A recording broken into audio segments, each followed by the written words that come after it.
नमस्कार, विकास समाचारमध्ये आपले स्वागत। केदारनाथ मार्गावर हेलिकॉप्टर टेलिस्पिनमध्ये श्रद्धाळूंची पळापळ। चारधाम यात्रेला हिंदू धर्मात गहन आध्यात्मिक महत्त्व आहे। हा प्रवास विशेषतः एप्रिल-मे ते ऑक्टोबर-नोव्हेंबर दरम्यान होतो।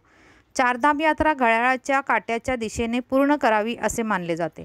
म्हणून तीर्थयात्रा यमुनोत्रीपासून सुरू होते, गंगोत्रीकडे जाते, केदारनाथपर्यंत जाते आणि शेवटी बद्रीनाथ येथे संपते।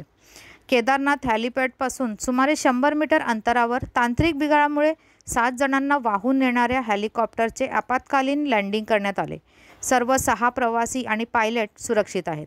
व्हिडिओमध्ये इमर्जन्सी लँडिंग करण्यापूर्वी हेलिकॉप्टरची शेपटी फिरताना दिसत आहे, तर हेलिपॅडजवळील लोक कव्हरसाठी ओरडत आहेत।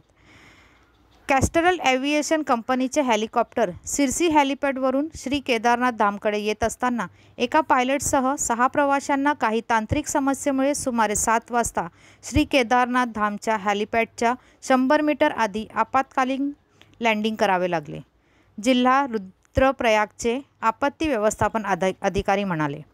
यावर्षी चारधाम यात्रेला 10 मे रोजी गंगोत्री, यमुनोत्री आणि केदारनाथसह 4 पैकी 3 मंदिरे उघडून सुरुवात झाली। 12 मे रोजी बद्रीनाथचे दरवाजे उघडण्यात आले। धन्यवाद।